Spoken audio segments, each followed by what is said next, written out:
ini saya akan membahas tentang laporan kasus dari efek samping obat.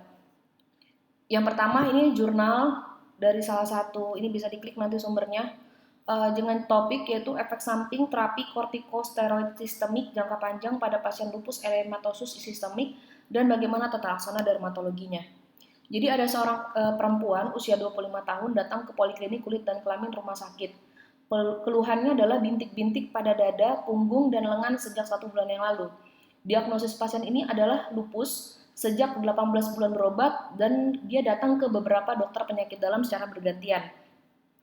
Selama 16 bulan terakhir ini pasien mendapat terapi metilprednisolon, di mana dosisnya adalah 4 mg dalam waktu sehari, diminum biasanya pada pagi hari. 2 bulan yang lalu pasien ini dirawat inap karena dia mengalami bronkopneumonia dan dia mendapatkan metilprednisolon dengan dosis yang tinggi yaitu 250 mg per hari melalui intravena selama 5 hari. Nah, ketika pulang pasien diberikan metilprednisolon 60 mg per hari selama seminggu, lalu pasien mendapatkan lagi 16 mg tiap 8 jam yang diturunkan 8 mg setiap minggu selama 1 bulan. Pada bulan berikutnya diturunkan lagi 4 minggu setiap minggu. Jadi memang pada dasarnya penggunaan kortikosteroid ini harus diturunkan secara bertahap. Jadi tidak bisa langsung secara langsung gitu ya, karena akan mengakibatkan namanya withdrawal syndrome. Artinya pasien tiba-tiba akan mengalami seperti gejala-gejala akibat penggunaan steroid yang dihentikan secara tiba-tiba.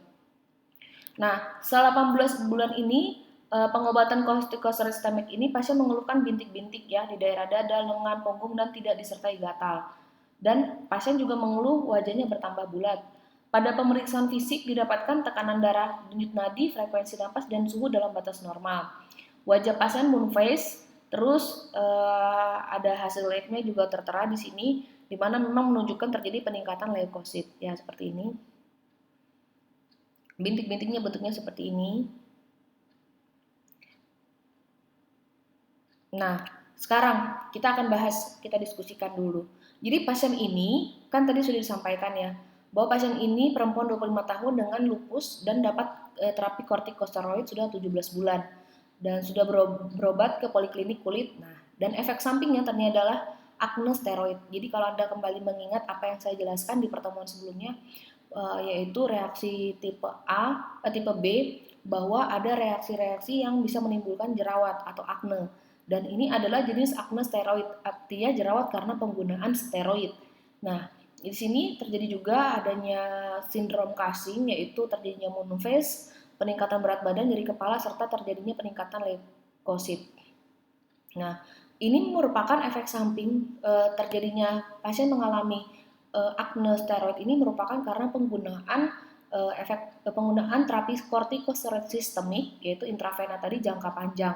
Lalu pasien juga mendapatkan kortikosteroid yang diberikan secara oral, lalu diturunkan 4 mg setiap minggunya. Nah, oleh karena itu terhadap akne steroid ini, pasien ini mendapatkan terapi topical cream, yaitu desoximethasone 10 gram, asam salisilat 3%, dan juga lanolin 10%, gentamicin cream 10 gram, dan vaselin album 10 gram. Lalu pasien juga mendapatkan terapi topikal dan pengurangan dosis metilprednisolon, dan saat itu mulai terjadi perbaikan.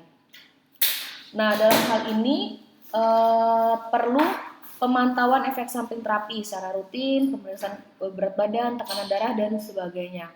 Jadi dari sini kita bisa simpulkan bahwa pasien ini mengalami reaksi efek samping obat tipe B. Jadi kesimpulannya adalah bahwa telah dilaporkan satu kasus efek samping penggunaan kortikosteroid sistemik jangka panjang pada pasien lupus, di mana adalah terjadinya akne steroid, dan juga pasien mengalami sindrom Cushing, yaitu moon face, kenaikan berat badan, dan nyeri kepala. Nah, jadi pasien di sini diberikan tadi ya terapi topikal yang sudah saya sebutkan tadi untuk mengurangi akne steroid yang dialami oleh pasien. Berikutnya ada juga saya kutip dari Buletin Berita Meso, yaitu edisi November tahun 2015. Anda bisa klik nanti linknya, di mana ada laporan kasus efek samping obat yaitu shock anafilaksis. di mana seorang pasien wanita berusia 32 tahun dengan berat badan 83 kilo yang akan menjalani tindakan operasi sesar menerima injeksi bupivakain spinal. Nah, setelah 2 menit pasien diinjeksi bupivakain, pasien mengalami gejala susah bernafas, bercak-bercak merah di punggung dan lengan, lalu tekanan darah turun hingga tekanan darahnya itu menjadi 82/40. Nadinya pun turun menjadi 70 kali per menit dan dan pasien diresusitasi.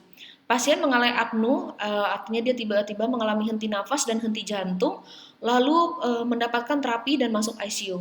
Keesokan hari pasiennya meninggal. Pasien mempunyai riwayat hepatitis B dan asma. Pasien menerima obat injeksi lain selama operasi. Nah, berdasarkan kasus ini, disimpulkan bahwa pasien ini meninggal karena ada gejala anafilaksis, yaitu pasien mendapatkan obat yang dicurigai yaitu adalah bupivakain. Karena setelah injeksi bupivakain spinal, 2 menit kemudian pasien mengalami gejala susah bernafas. Seperti sudah saya sampaikan sebelumnya bahwa untuk reaksi anafilaksis ini terjadi kurang dari 1 jam. Nah, hubungan antara obat yang dicurigai dengan manifestasi dari ESO ini adalah probable. Probable tadi dia sepertinya di bawah highly probable ya. Jadi dia bisa diangkat 8 ya, bisa jadi seperti itu. Kasus yang kedua, ada seorang pasien laki-laki berusia 49 tahun. Dia diberikan injeksi ceftriaxone, ranitidin, dan keterolak selama 6 hari berturut-turut. Nah, setelah menjalani operasi prostat grade 3. Nah, pada hari ke-6, ternyata pasien disuntikkan keterolak, pasien mengalami gatal-gatal, panas, dan sesak. Lalu pasien meninggal 15 menit setelah mendapatkan injeksi keterolak. Nah, pasien ini nggak ada riwayat alergi. Apa sih obat yang dicurigai? Itu keterolak. Kenapa? Karena di sini berdasarkan evaluasi dari tim Meso Nasional bahwa pasien ini mengalami namanya gejala anafilaksis dan dia ini certain ya.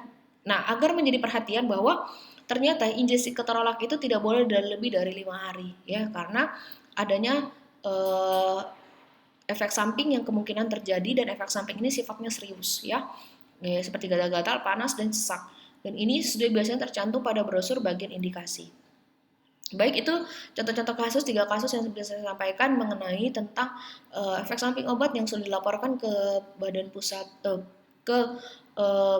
Pusat Meso Nasional. Jadi silakan Anda membuka buletin berita Meso. Di sini Anda akan mempelajari bahwa banyak sekali obat-obat ternyata yang sudah dilaporkan memiliki efek samping obat.